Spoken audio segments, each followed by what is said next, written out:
Don't let him answer that call. Those were the words a 10-year-old girl whispered in a trembling voice that night. Her mother froze, confused, while billionaire James Harrison's hand hovered inches above the receiver of his private line. Outside, a storm raged.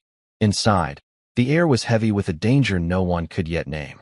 "Emily, what are you doing?" her mother pleaded. But the child's eyes, wide, terrified, and unblinking, said everything. In that single moment, her silent warning would decide whether a man lived or died. This is the story of how a maid's daughter uncovered a deadly plot, saved a billionaire's life, and exposed a betrayal so shocking it nearly destroyed an empire. Just before we dive in, let us know in the comments where you're watching from today. We love seeing how far these stories reach. And make sure you're subscribed so you don't miss tomorrow's special video. Now let's jump back in. Enjoy the story. A little girl's hands trembled, but her eyes were steady. 10-year-old Emily watched the billionaire, her heart pounding a frantic rhythm against her ribs. She knew a secret, a terrible secret that could get her and her mother killed, and she had only seconds to act. The old Victorian mansion loomed over the manicured lawns, a silent giant of stone and ivy. For most of its life, it had been a home, filled with the laughter and footsteps of a family. Now, it was just a house, a place where billionaire James Harrison lived, but did not truly reside. His life was a fortress of solitude, built of wealth and suspicion. The laughter had long faded, replaced by the quiet hum of the security system and the distant whispers of a staff he barely knew. Among those whispers was Susan, Emily's mother. She was a ghost in the grand hallways, a fleeting presence with a dust cloth and a weary smile.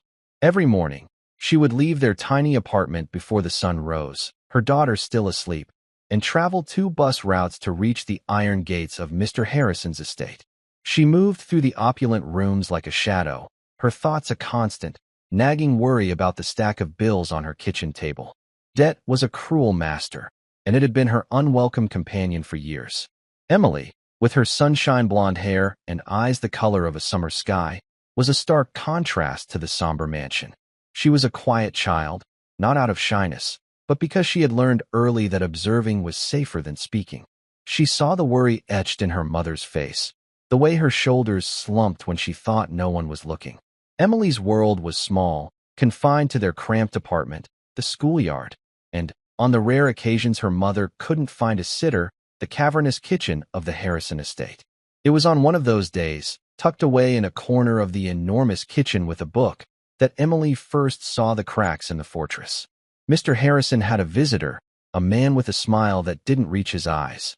His name was Walter, Mr. Harrison's cousin, and his voice was smooth as silk, but his words were sharp as glass. Emily, small and overlooked, became an unintentional spy. "He's getting soft, that's his problem," Walter had said, his voice a low murmur on the phone. Emily, hidden behind a large potted fern, held her breath. "Thinks his money can protect him from anything. But he's alone, and lonely old men are careless." That was the first time. The second time was a week later. Walter was with Mr. Harrison in the library, the heavy oak doors left slightly ajar. Emily was supposed to be helping her mother polish the silver in the dining room, but a glint of something in the hallway had caught her eye. It was a small, metallic object, and as she bent to pick it up, she heard Walter's voice again, this time laced with a chilling finality. "The call will come at exactly 8 p.m. Make sure he takes it. Once he's on the line, the rest is easy." Emily's blood ran cold. She didn't understand the details, but she understood the tone. It was the same tone the villain in her grandfather's war stories had. Her great-grandfather, a man she'd never met but knew through the faded photographs and the medals her mother kept in a small wooden box, had been a hero. He'd fought in a great war, a war where a single act of courage could save lives. "Courage isn't about not being scared, little star," her mother would tell her, her voice soft with reverence for the man she'd idolized as a child. "It's about being scared and doing the right thing anyway." The right thing. Emily knew what the right thing was. But how could a 10-year-old girl warn a billionaire who barely knew she existed? Who would believe her? Her mother was already in a precarious position. A word out of place, an accusation that couldn't be proven, and they would be out on the street. The day of the call, a storm rolled in, mirroring the tempest in Emily's chest. The sky grew dark, and the wind howled like a hungry wolf. Emily was at the mansion again, her mother's face pale with a tension that had nothing to do with the weather. A new, even larger stack of bills had arrived that morning, an eviction notice tucked among them like a death sentence. Emily watched the clock on the kitchen wall, each tick a hammer blow to her nerves. 7:45, 7:50. Her mother was serving Mr. Harrison his dinner in the formal dining room, a cavernous space that could have swallowed their entire apartment. Emily crept to the doorway, her heart in her throat. Mr. Harrison sat alone at the long, polished table, a solitary king in his castle. He looked older tonight, his face etched with a loneliness that all the money in the world couldn't erase. Walter was not there, which somehow made it even more frightening.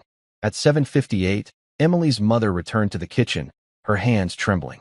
"He's in a terrible mood," she whispered, more to herself than to Emily. Barely touched his food. Emily's eyes darted to the clock. 7:59.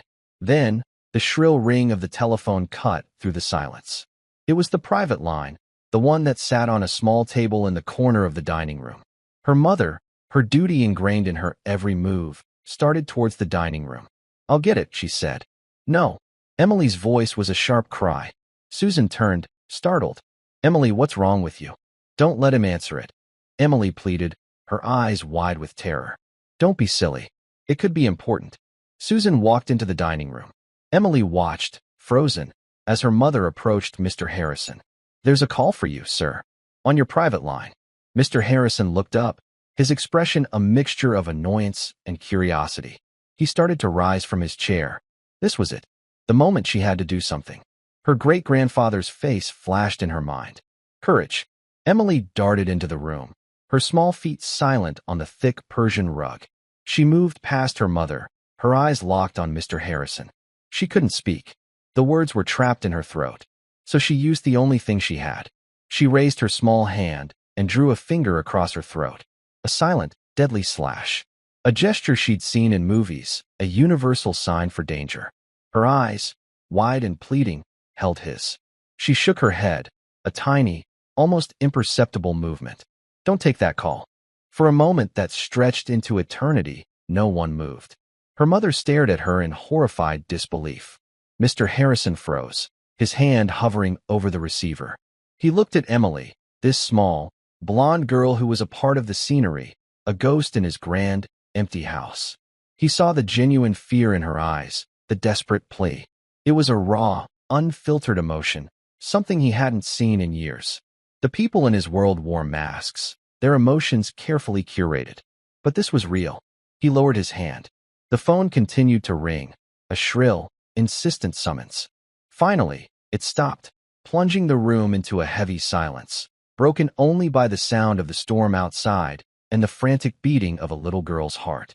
What happened next would shatter the walls of James Harrison's fortress and change all of their lives forever. Susan was paralyzed, her mind racing to find an explanation for her daughter's bizarre and disrespectful behavior. An apology, a string of excuses, anything to salvage the situation. But the words wouldn't come. She could only stare at her daughter, a little girl standing defiant and terrified in the face of a billionaire. James Harrison, however, saw something else. For years, his world had been a carefully constructed stage. Everyone who entered it was an actor, playing a part. They smiled when he wanted them to smile, agreed when he wanted them to agree.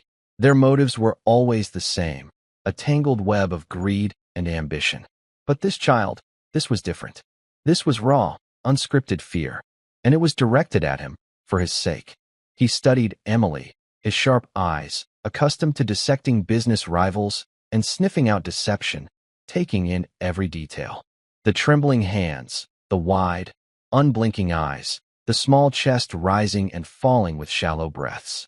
She was not acting. This was real. Slowly, deliberately, he sat back down in his chair. The movement was small, but it broke the spell. Susan flinched as if struck. "Ma'am," Mr. Harrison said, his voice surprisingly gentle. He didn't look at Susan. His gaze remained fixed on Emily. "Please leave us. I would like to speak with your daughter." Alone. Susan's heart plummeted. This was it. The end of the line. She was going to be fired, thrown out with no references, and the eviction notice would become a reality. "Mr. Harrison, I am so sorry. I don't know what's gotten into her. She's never. That will be all, Susan, he said, his tone still quiet, but now carrying a note of steel that allowed no argument. Wait in the kitchen. Tears welled in Susan's eyes. She gave Emily a look of utter despair and confusion before turning and walking on unsteady legs back to the kitchen, the door swinging shut behind her with a soft whoosh. Now, it was just the two of them, the billionaire and the maid's daughter. The vast dining room felt like an arena. Emily stood her ground, her small hands clenched into fists at her sides. She had done it. She had stopped the call. But now, a new fear, cold and sharp, pierced through her. What would he do to her? To her mother?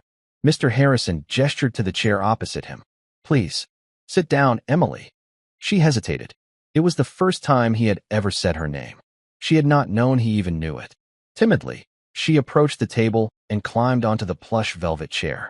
Her feet dangled a good 6 inches from the floor. He watched her, a flicker of a long-forgotten memory playing at the edge of his mind. A memory of another little girl, with hair the color of corn silk, sitting at this very table.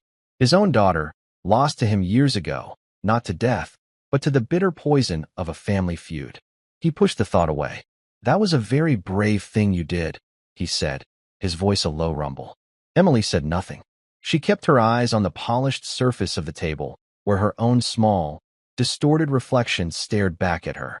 You were trying to tell me something, he continued. You were trying to tell me not to answer that phone. What? Silence. The only sound was the rhythmic ticking of the grandfather clock in the hall, each tick marking a second of her mother's agony in the next room. Mr. Harrison sighed. He realized that his usual methods of interrogation, the ones he used in the boardroom, would not work here. He was not dealing with a hostile corporate raider. He was dealing with a terrified child. He had to try a different approach. Your mother, he began, his voice softer now. She's a good woman, a hard worker. I know she's had some difficulties lately. Emily's head shot up. Her blue eyes, wide and fearful, met his. How did he know? Had her mother told him about their troubles? The thought sent a fresh wave of panic through her. I know because I pay attention, he said, answering her unspoken question. I may be old, Emily, but I'm not blind. I see the way she worries. I see the tiredness in her eyes. I know she would do anything to protect you. He leaned forward slightly, his voice dropping to a conspiratorial whisper. And I think you would do anything to protect her, too. Am I right? A single tear escaped from Emily's eye and rolled down her cheek. She gave a tiny, almost imperceptible nod. Good, he said, leaning back again. Then we have something in common. We both want to protect your mother. But to do that, you have to tell me what's going on. You have to tell me why you didn't want me to answer that phone. Who was going to be on the other end of the line? Emily's lower lip trembled. She thought of Walter's cold eyes, his smooth, menacing voice. Make sure he takes it. Once he's on the line, the rest is easy. What did that mean? What would have happened if he had answered? Was it about my cousin? Mr. Harrison asked, his voice sharp again. He had seen Walter's car pulling away from the estate just an hour earlier. He had noticed the way Walter's eyes had lingered on the private phone line. He had dismissed it at the time, but now, Emily's silent warning cast a sinister new light on the memory. Emily's eyes widened in surprise. He knew. He already knew. The realization seemed to loosen the knot of fear in her throat. He said you were getting soft, she whispered, her voice barely audible. He said lonely old men are careless. James Harrison's face hardened. The words were a direct hit, a confirmation of his deepest fears. He had always known Walter was a vulture, circling, waiting for him to weaken. But he had never imagined the threat was so immediate, so final. What else did you hear, Emily? He pressed, his voice urgent. He was on the phone, in the library, she stammered, the words tumbling out now in a rush. He said the call would come at 8 o'clock. He said once you were on the line, the rest would be easy. The rest would be easy. The phrase hung in the air between them, heavy with unspoken menace. It wasn't a business deal. It wasn't a prank. It was a trap, a deadly trap. And this little girl, this silent, observant child, had saved him from it. He sat back, the full weight of the realization crashing down on him. He had been so close to the edge, so blissfully unaware of the viper he had allowed into his home. His security, his wealth, his power, none of it would have mattered. He would have been just another lonely old man, taken down by his own carelessness. Just then, the door to the dining room swung open. Susan stood there, her face a mask of anxiety. She couldn't bear it any longer. She had to know what was happening. Mr. Harrison, she began, her voice trembling. He raised a hand, silencing her. He looked from the terrified mother to the brave daughter, and in that moment, a decision formed in his mind. A decision that would not only change their lives, but would also set in motion a chain of events that would bring Walter's carefully laid plans crashing down around him. "Susan," he said, his voice calm and steady, but with an undercurrent of something new, something that hadn't been there before. "I believe we have a great deal to discuss. Please, come in," and closed the door. He then turned his gaze back to Emily, a look of profound gratitude in his eyes. "It seems your daughter has just saved my life." The storm outside raged on, but inside the mansion, a different kind of storm was just beginning to break. The players were in place, the lines were drawn, and the game had taken a sudden, unexpected turn. Walter had made a fatal miscalculation. He had accounted for the billionaire's security, his lawyers, his financial advisors. But he had forgotten to account for the one thing that could truly unravel his plans: the courage of a 10-year-old girl with nothing to lose and everything to protect. Susan stepped into the room, her legs feeling like lead. She gently pulled the heavy door shut, the click of the latch echoing in the tense silence. Her eyes darted from Mr. Harrison's grim, set face to Emily's small, pale one. Saved his life? What did that mean? It sounded like something out of a movie, not something that could happen in this quiet, orderly house where the biggest drama was usually a scuff mark on the hardwood floor. "Please, Susan, sit down," Mr. Harrison said, gesturing again to the chair next to Emily. His voice was calm, but there was an intensity in his eyes that she had never seen before. She obeyed numbly, sinking into the velvet seat. She reached out and took Emily's small, cold hand in her own, her thumb stroking the back of it in a soothing, automatic gesture. "Emily," Mr. Harrison began, his voice measured, "has just prevented me from making a very serious mistake. A mistake that, I believe, would have cost me my life." Susan's breath hitched. She looked at her daughter, whose gaze was fixed on the tabletop. 100 frantic questions crowded her mind, but she remained silent, sensing that the best thing she could do was listen. "For some time now," Mr. Harrison continued, "I have had concerns about my cousin, Walter. He has a significant financial stake in my passing. I have been, perhaps, too complacent, too willing to believe that blood is thicker than water." He gave a short, bitter laugh. "It seems water is the least of my worries. It's poison I should have been looking for." He explained what Emily had overheard.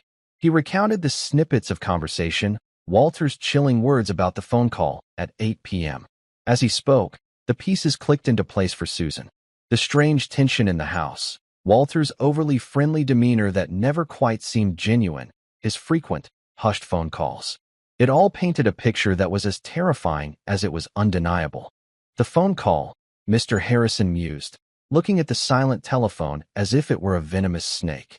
"It would have been a pretext, a way to confirm I was here, alone and vulnerable, perhaps to get me to a certain part of the house. Or perhaps the call itself was the trigger for something else, something outside." The thought sent a shiver down Susan's spine. The storm, the isolation of the estate, it was the perfect setting for a tragedy. Mr. Harrison's expression hardened, the gentle old man disappearing, replaced by the ruthless tycoon who had built an empire from nothing. He reached into his pocket and pulled out a small, sleek satellite phone, a device Susan had never seen before. He pressed a single button. It was answered on the first ring. "Yes, sir." The voice on the other end was calm, professional, and alert. "David," Mr. Harrison said, his voice crisp and authoritative. "We have a situation. Code red. I want a full security sweep of the estate. Internal and external. I want every inch of the perimeter checked. No one enters or leaves without my direct authorization. Is that understood?" "Understood, sir. Are you secure?" "For now. The threat is internal. My cousin, Walter Jennings. He is not to be permitted on the grounds under any circumstances. If he is spotted, apprehend him. Use whatever force is necessary. Consider it done, Mr. Harrison. I'm 5 minutes out." "Good." Mr. Harrison disconnected the call. He looked at Susan and Emily, who had been listening with wide eyes. "David is my head of security. He is the best in the business. And he is completely loyal. You two are safe now. Safe. The word felt foreign. Susan had spent so much of her life feeling unsafe, living on the edge of financial ruin, one unexpected expense away from disaster. But this was a different kind of danger. This was the stuff of nightmares. Susan, Mr. Harrison said, his voice softening again. You and Emily cannot stay in the staff quarters tonight. It's too exposed. I'm moving you to the guest wing in the main house. David's team will secure the area. Mr. Harrison, you don't have to, Susan began, overwhelmed by the sudden turn of events. Yes, I do, he interrupted, his tone leaving no room for argument. Your daughter put herself at great risk to warn me. I owe her a debt I can never fully repay. The least I can do is ensure her safety. And yours. He stood up and walked to the sideboard, pouring 3 glasses of water from a crystal pitcher. His hand was perfectly steady. He brought the glasses back to the table, placing one in front of Susan and one in front of Emily. Drink this, he said kindly. You've both had a shock. Emily took the glass in her small hands and took a sip, her eyes never leaving his face. She was still scared, but a new feeling was beginning to blossom in her chest, a sense of pride. She had done the right thing. She had been brave, just like her great-grandfather. Susan drank the water, the cool liquid doing little to calm the frantic beating of her heart. What are you going to do? She asked, her voice a whisper. Mr. Harrison sat back down, a thoughtful, calculating look on his face. Walter is a coward and a fool, he said, more to himself than to them. His greed has made him reckless. He assumed I was a feeble old man, surrounded by people who either didn't care or didn't notice. He was wrong on both counts. He looked at Emily. He underestimated the people in this house. A plan was beginning to form in his mind. It was audacious, risky, and utterly brilliant. Walter had set a trap, but the bait had refused to bite. Now, the hunter was about to become the hunted. He will be expecting to hear news of my demise, Mr. Harrison said, the word tasting like ash in his mouth. When he hears nothing, he will get nervous. He will try to find out what happened. He will call, he will probe. And when he does, we will be ready for him. He leaned forward, his eyes gleaming with a strategic fire. He wanted me to take a call. Well, he's going to get one. But it won't be the one he was expecting. For the first time that evening, a small, grim smile touched James Harrison's lips. The fortress had not fallen. The king was not dead. And he was about to remind his treacherous cousin exactly why he had built an empire while Walter had spent his life living in its shadow. First things first, he said, his voice all business now. Let's get you both settled in a safe place. Then, we prepare for our next move. He stood up, a commanding presence in the dimly lit room. Susan, Emily, come with me. He led them out of the dining room and up the grand, sweeping staircase, his footsteps echoing in the cavernous space. As they ascended, Susan glanced back at the dining room, at the solitary telephone sitting on the table. A simple object, now imbued with a terrifying significance. An instrument of death that had been silenced by the courage of her child. As they reached the top of the stairs, they could hear the subtle sounds of movement from outside. Cars crunching on the gravel driveway, the murmur of low voices, the quiet professionalism of David's team arriving and fanning out across the estate, creating an invisible shield around the house and its inhabitants. Mr. Harrison led them down a long, carpeted hallway lined with portraits of his ancestors. They were stern-faced men and women with eyes that seemed to follow them as they passed. He stopped in front of a set of ornate double doors and pushed them open, revealing a suite of rooms that was larger than their entire apartment. There was a sitting room with a fireplace, a large bedroom with a 4-poster bed, and an adjoining bathroom made of marble and gold. You will be safe here, Mr. Harrison said. One of David's men will be posted outside your door. No one will get in. He looked at Emily. You did a very, very good thing tonight, Emily. Never forget that. Emily nodded, a shy smile finally gracing her lips. Try to get some rest, he said to Susan. I have a long night ahead of me. We will talk again in the morning. With that, he turned and left, closing the doors softly behind him. Susan and Emily were left alone in the opulent suite, the silence broken only by the crackling of the fire that a maid had evidently lit earlier in the evening. Susan sank onto the plush sofa, pulling Emily into a fierce hug. Oh, my baby, she whispered, her voice thick with emotion. My brave, brave girl. Emily buried her face in her mother's shoulder, the adrenaline of the past hour finally giving way to exhaustion. She had faced down a monster and won. But she knew, with a child's unerring instinct, that the monster was still out there, lurking in the dark. And he would be back. Meanwhile, in his study, a room fortified with reinforced steel and bulletproof glass, James Harrison was outlining his strategy. David stood before him, his face a mask of professional calm, absorbing every detail. So, the cousin's been planning this for a while, David said, his voice a low, steady baritone. It was a statement, not a question. It would appear so, Mr. Harrison replied, his fingers steepled in front of him. He's made a critical error, however. He showed his hand before the game was over. What's our play, sir? We let him think his plan is still in motion, but that something has gone wrong. A delay. A complication. We create a vacuum of information. That will make him nervous. And nervous men make mistakes. And the phone call? David asked. Mr. Harrison's eyes glinted. The phone call is our bait. He wanted me on a recorded line. I suspect he had a team ready to intercept the signal, perhaps to trigger an explosive, perhaps to clone the line and fabricate a conversation, a suicide note, to be discovered later. The possibilities are crude, but effective. We can't let him get that chance again, David said. We won't, Mr. Harrison assured him. We're going to use his own weapon against him. We're going to set up a new trap. We'll leak a piece of false information, something that will force him to act, to come out into the open. He paused, a predatory stillness coming over him. He thinks I'm a lonely, careless old man. It's time to remind him that I am also a very, very rich one. And with wealth comes resources. David allowed himself a thin smile. I'll get the team ready, sir. What's the target? James Harrison looked out the bulletproof window at the storm-tossed trees.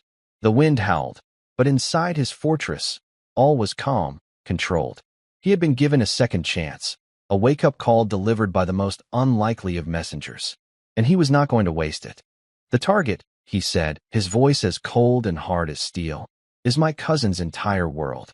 We're going to take it apart, piece by piece, until there is nothing left but the truth. The trap had been sprung, but the prey had escaped. Now, the roles were reversed. The game was afoot, and James Harrison was not playing for survival anymore. He was playing for keeps. The first light of dawn crept through the heavy silk curtains, painting stripes of gray across the lavish guest room. For Susan and Emily, sleep had been a fleeting, restless visitor. The bed, a mountain of soft linens and plush pillows, was a world away from their lumpy mattresses at home, yet it offered little comfort. Every creak of the old house, every sigh of the wind outside, had sent a fresh jolt of fear through them. Susan had held Emily close all night, listening to the soft rhythm of her daughter's breathing, a sound that had been her anchor for 10 years. She thought about the eviction notice on her kitchen table, a problem that now seemed so small, so mundane, compared to the life-and-death drama they had been thrust into. She had spent years worrying about money, about keeping a roof over their heads, and in a single night, the very definition of security had been rewritten. It wasn't about having enough to pay the bills. It was about being safe from the monsters who walked in plain sight. Emily, nestled in her mother's arms, was quiet. She wasn't asleep, but her mind was replaying the events of the previous night. The look in Mr. Harrison's eyes when she had made the signal. The fear, then the understanding, then the gratitude. She had done something important, something that mattered. The weight of it was both terrifying and exhilarating. She thought of the stories of her great-grandfather, a man who had faced down enemies with guns and cannons.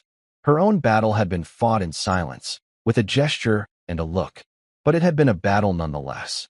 Downstairs, the mansion was a hive of quiet, purposeful activity. James Harrison had not slept at all. Fueled by coffee and a cold, burning anger, he sat in his study with David, orchestrating his counterattack. The initial security sweep had revealed something chilling.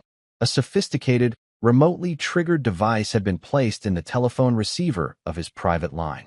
Had he picked it up, a high-frequency signal, undetectable to the human ear, would have activated a small, but powerful, explosive charge planted beneath his favorite armchair in the library. The explosion would have been blamed on a faulty gas line. It would have been a tragic accident. Walter would have inherited a fortune. He was thorough, David said, his voice grim as he presented the findings. Professional job. Not his own work, of course. He hired someone. Someone very good. Find out who, Mr. Harrison ordered, his voice like flint. I want names. I want to know everyone involved in this. We're already working on it, David assured him. We're tracing the device's components. It's a waiting game now. I'm not a patient man, David, Mr. Harrison said. Walter is out there, wondering why I'm not a headline on the morning news. His paranoia will be growing with every passing minute. We need to give him something to focus on, something to lure him out. The plan was simple, yet elegant in its deception. They would use one of the mansion's staff, a gardener who had a known gambling problem and was always in need of cash. Walter, a man who believed everyone had a price, would find him an irresistible target for information. The gardener would be persuaded to feed Walter a piece of carefully crafted misinformation. The story would be this. Mr. Harrison had suffered a massive stroke right before taking the 8 p.m. call. He was alive, but incapacitated, unable to speak or move. He was a prisoner in his own body, his fate hanging in the balance. The staff had been sworn to secrecy to prevent a panic in the stock market. It's the perfect bait, Mr. Harrison explained, a predatory gleam in his eye. It explains the silence. It explains why the accident didn't happen. And it presents Walter with a new problem. A living, breathing James Harrison, even one who is incapacitated, is still a threat. The will can be contested. Doctors can work miracles. He can't afford to wait. He has to finish the job. Miles away, in a sleek, sterile high-rise apartment, Walter Jennings paced like a caged tiger. He had been up all night, his eyes glued to the news, his phone in his hand, waiting for the call that never came. The silence from his hired consultant was deafening. Something had gone wrong. Horribly wrong.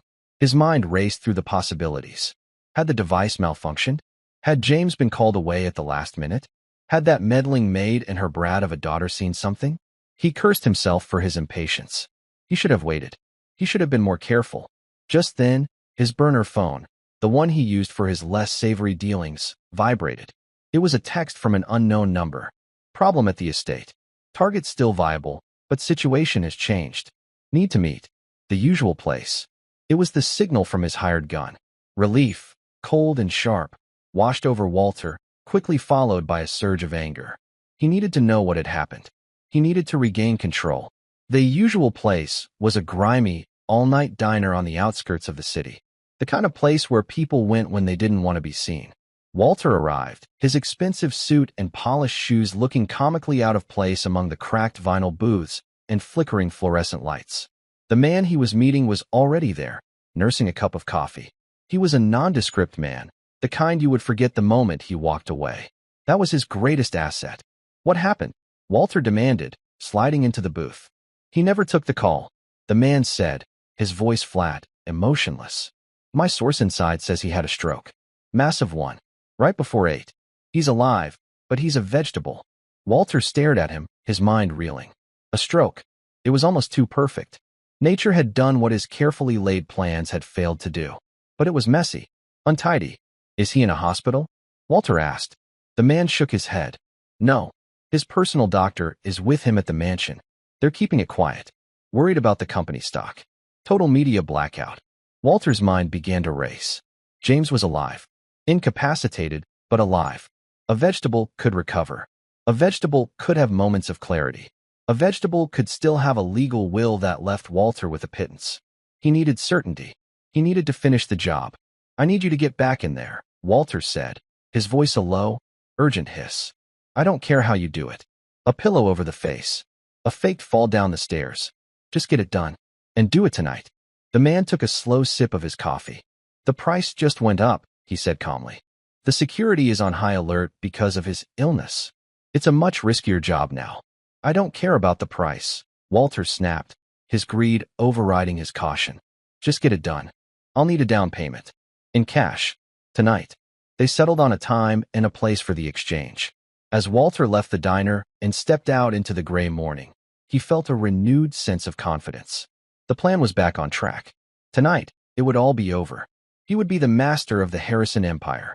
He was so consumed by his own ambition, so blinded by his greed, that he never noticed the small, dark van parked across the street. He never saw the long-lens camera that had captured every moment of his meeting. He never realized that he wasn't the one pulling the strings anymore. He was the puppet, and his strings were being pulled by the very man he had tried to kill.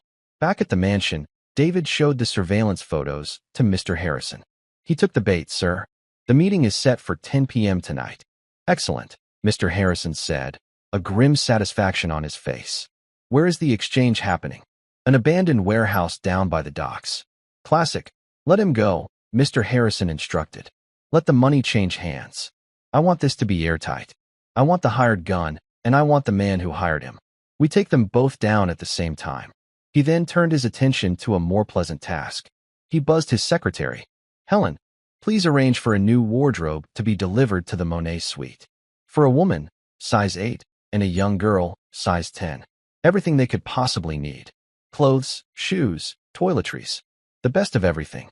And have chef prepare a special lunch for my guests. Something a 10-year-old might like. He then walked upstairs to the guest wing. He knocked softly on the door. Susan opened it, her face etched with worry. Mr. Harrison? Is everything all right? Everything is under control, Susan, he said gently.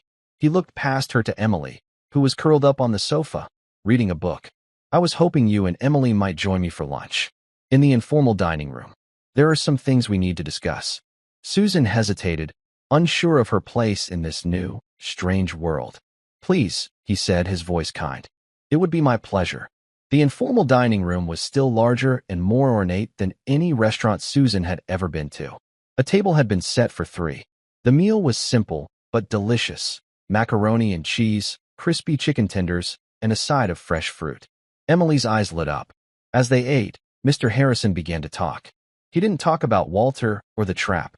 He talked about his own childhood, about growing up in the shadow of a powerful father. He talked about his daughter, the one he had lost to a bitter argument over a boy he hadn't approved of. They hadn't spoken in 15 years.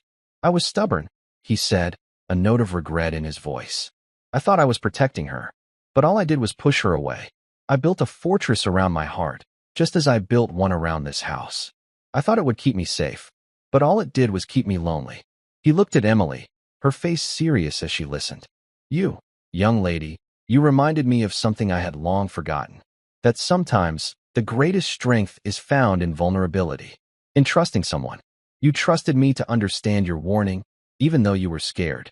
And that trust, it saved my life. He then turned to Susan. I have been a fool, Susan. I have had a good, loyal woman working in my house for years, and I never once bothered to know her story. I never knew about your debts. I never knew about your struggles. Susan's face flushed with shame. Mr. Harrison, you would never ask for help, he finished for her. I know. It's a matter of pride. I understand that. He pushed a plain white envelope across the table towards her. This is not charity, Susan. This is a bonus. A thank you for raising a daughter with such courage and integrity. Susan's hands trembled as she opened the envelope. Inside was a check. The amount was so large, it took her a moment to even process the number of zeros. It was enough to pay off all her debts, to buy a small house, to start a new life. Tears streamed down her face. Tears of relief, of gratitude, of disbelief. I can't accept this, she stammered. Yes, you can, he said firmly. And you will. Consider it back pay for all the years I failed to see the remarkable people right under my own roof. He then leaned forward, a serious expression on his face. I am also offering you a new position. Not as a maid. As my personal assistant. To help me manage this house and my life. The salary will be more than enough to ensure you and Emily are comfortable for the rest of your lives. It was too much. A new job. A new life. A future free from the crushing weight of debt. It was a fairy tale, a dream from which she was sure she would soon awake. But it was real. And as she looked across the table at the old, lonely billionaire, she saw that he needed them as much as they needed him. They were a lifeline, a connection to the real world he had shut out for so long. There is one more thing, Mr. Harrison said, his eyes twinkling. He looked at Emily. I understand you are a descendant of Sergeant Michael O'Connell, a hero of the 101st Airborne. Emily's eyes widened. You know about him? I make it my business to know things, he said with a smile. He was a great man, a true patriot. This country owes him a debt of gratitude. He paused. Your great-grandfather was awarded the Medal of Honor for his bravery. But his family, due to a series of unfortunate circumstances and bureaucratic errors, never received the pension and benefits they were entitled to. He slid another, thicker envelope across the table. I have taken the liberty of correcting that oversight. With interest. This time, Susan didn't protest. She was speechless. This man, this stranger she had cleaned up after for years, had in one day given them back their past and secured their future. The trap for Walter was set. The pieces were in motion. But in the quiet of the sun-drenched dining room, a different kind of plan was unfolding. A plan to rebuild a life, to heal old wounds, and to forge a new, unlikely family from the ashes of betrayal. The night would bring justice, but the day had already brought something far more precious: hope. The hours leading up to the 10 p.m. rendezvous ticked by with agonizing slowness. A palpable tension settled over the Harrison estate, a stark contrast to the newfound hope that had bloomed in the dining room. While Susan and Emily were being fitted for new clothes by a personal shopper sent by Mr. Harrison, a small army was mobilizing in the shadows. David and his team, comprised of former Special Forces operatives, were a study in quiet efficiency. They transformed the mansion's command center, a room typically used for monitoring stock market fluctuations, into a tactical operations hub. High-resolution satellite maps of the Docklands were displayed on massive screens. Audio and video feeds from half a dozen covert surveillance teams were patched in. They were not just planning to catch a criminal. They were planning to dismantle a conspiracy with surgical precision. Mr. Harrison watched them, a sense of grim satisfaction settling over him. For years, his wealth had been a passive shield. Now, he was wielding it as a sword. He was no stranger to corporate warfare, to hostile takeovers and boardroom betrayals. This, he realized, was no different. The stakes were just higher. As evening fell, a quiet dinner was held in the main dining room. The mood was subdued. Susan was wearing a simple, elegant blue dress from the collection that had been delivered that afternoon. Emily was in a new yellow dress, her blonde hair tied back with a matching ribbon. They looked like they belonged there, like a family. And yet, the unspoken reality of what was about to happen hung in the air. "You don't have to worry," Mr. Harrison said, sensing their anxiety. "David is the best. Walter will not get away with this." "It's not him I'm worried about," Susan said softly, her hand resting on Emily's shoulder. "It's the ugliness of it all. That someone could be so filled with hate." Mr. Harrison looked at her, his expression somber. "Money is a curse, Susan. It doesn't corrupt people. It simply reveals what was already there. Walter has always been a weak man, and weak men are drawn to desperate measures." He reached across the table and patted Emily's hand. "But strong people, like you, Emily, you are the antidote to the Walters of the world." After dinner, he insisted they watch a movie in the mansion's private theater. He chose an old classic, a light-hearted comedy from a simpler time. It was a deliberate attempt to create a bubble of normalcy, to shield Emily from the darkness that was gathering outside their fortress walls. The warehouse district was a desolate maze of rusted steel and crumbling brick. A cold, damp wind blew in from the sea, carrying the scent of salt and decay. The chosen location was a derelict fish processing plant, a cavernous structure that had been abandoned for years. It was the perfect place for a clandestine meeting. Walter arrived first, his heart pounding in his chest. He clutched a briefcase filled with non-sequential bills, the down payment for a murder. His hands were slick with sweat. This was the final hurdle.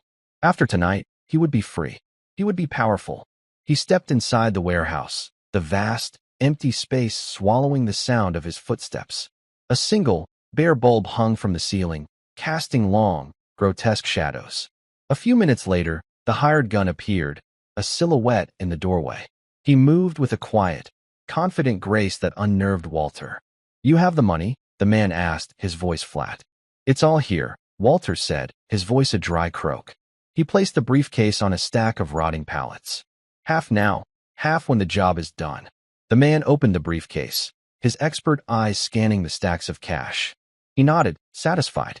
"He's at the mansion? Still incapacitated?" "Yes," Walter said a little too quickly. "The security is high, but my source says his personal nurse leaves at midnight. There's a 2-hour window. It has to be tonight." The man snapped the briefcase shut. "Consider it done." And then, The world exploded in a blinding flash of light. Floodlights from a dozen hidden positions erupted, illuminating every corner of the warehouse. The sharp, commanding shout of federal agents, "Freeze!" echoed off the steel walls. Red laser dots danced on Walter's chest. He screamed, a high, thin sound of pure terror, and threw his hands in the air. The hired gun, however, reacted with instinct honed by years of illicit activity. He dropped the briefcase and dove behind a stack of crates, pulling a gun from the small of his back. It was a foolish, desperate move. David's team, clad in black tactical gear, moved in with practiced, lethal efficiency. They didn't fire a shot. A taser, fired with pinpoint accuracy, struck the gunman in the back. He convulsed and fell to the ground, unconscious. Walter stood frozen, shaking uncontrollably, his face a mask of disbelief and horror. As two agents cuffed him, his eyes fell upon a figure stepping out of the shadows. It was David, and standing beside him, looking as calm and formidable as ever, was James Harrison. "Hello, Walter," Mr. Harrison said, his voice as cold as the grave Walter had planned for him. Walter's face contorted, a mixture of rage, hatred, and pathetic disbelief. You were sick," he stammered. "You had a stroke." "The reports of my demise have been greatly exaggerated," Mr. Harrison said, a line he had always wanted to use. "You made a mistake, Walter. A very, very big mistake. You thought I was weak. You thought I was alone." He gestured to the agents, to David, to the entire, overwhelming show of force. "I am never alone." As they dragged a sobbing, protesting Walter away, he locked eyes with his cousin one last time. He saw no pity there, no mercy, only the cold, hard finality of justice. He had gambled everything, and he had lost. The aftermath was swift and decisive. The story that was released to the press was carefully managed. A disgruntled relative, a failed extortion plot. The details of the attempted murder were sealed, handled quietly by federal prosecutors. Walter, facing a mountain of irrefutable evidence, including the video of his meeting at the diner and the audio recording from the warehouse, confessed to everything. He would spend the rest of his life in prison. His hired gun, a notorious contract killer wanted in 3 countries, would disappear into the federal system, never to be seen again. For Susan and Emily, life transformed in ways they could never have imagined. The checks Mr. Harrison had given them were real. The job offer was real. Susan, with her quiet competence and unwavering loyalty, proved to be an exceptional personal assistant. She brought order and warmth back into the cold, sterile mansion. She managed the staff with a kindness and respect they had not seen in years, and the entire house seemed to breathe a collective sigh of relief. Emily was enrolled in the finest private school in the state. She blossomed, her natural intelligence and quiet curiosity finally given a chance to flourish. Mr. Harrison doted on her. He helped her with her homework, attended her school plays, and taught her how to play chess. He saw in her the grandchild he had never had, a bright, shining light in the twilight of his life. The fortress of solitude had become a home again. Laughter echoed in the grand hallways. The scent of Susan's home-cooked meals replaced the sterile emptiness. Mr. Harrison, the lonely billionaire, found a new purpose. He started a charitable foundation in Emily's name, dedicated to helping single mothers and their children. He reconnected with his estranged daughter, reaching out with a humility he hadn't known he possessed. The healing was slow, but it was real. One sunny afternoon, about a year after that fateful night, Mr. Harrison, Susan, and Emily were in the garden. Mr. Harrison was teaching Emily the names of the different roses. "This one is called the Peace Rose," he said, pointing to a beautiful bloom of yellow and pink. It was named the year World War II ended. Emily touched the soft petals gently. "My great-grandfather fought in that war," she said, her voice filled with a quiet pride. "I know he did," Mr. Harrison said, his voice soft. "He was a hero. He saved a lot of lives." He looked at her, his eyes full of a deep, abiding affection. "Just like you, Emily. You're a hero, too." Emily looked up at him, her blue eyes shining in the sunlight. She didn't feel like a hero. She just felt like a little girl who loved her mother and had tried to do the right thing. Susan watched them, her heart overflowing with a gratitude so immense it almost hurt. She thought back to that terrible night, to the fear and desperation that had gripped her. It seemed like a lifetime ago. They had been on the edge of an abyss, and in one single, silent act of courage, her daughter had not only saved a man's life, but she had saved them, too. She realized then that courage wasn't about grand gestures or heroic battles. Sometimes, it was as simple as a silent signal in a quiet room. It was the courage to speak up, even when your voice is trembling. The courage to do what is right, even when you are afraid. The story of the billionaire and the maid's daughter was never told to the world. It remained their secret, a quiet bond forged in a moment of terror and trust. But its impact rippled outwards, in the lives they touched, in the good they did, and in the family they created. The tale's real title wasn't about a phone call or a deadly trap. It was about how a little girl with sunshine in her hair and courage in her heart reminded a lonely old man how to live again. It was about how a mother's love gave her the strength to endure. And it was about how the most unlikely of heroes can be found in the most unexpected of places, proving that the brightest lights can often be found in the quietest corners of the world. And that's where we'll end the story for now. Whenever I share one of these, I hope it gives you a chance to step out of the everyday and just drift for a bit. I'd love to know what you were doing while listening. Maybe relaxing after work, on a late-night drive, or just winding down. Drop a line in the comments. I really do read them all. And if you want to make sure we cross paths again, hitting like and subscribing makes a huge difference. We are always trying to improve our stories, so feel free to also drop your feedback in the comments section below. Thanks for spending this time with me.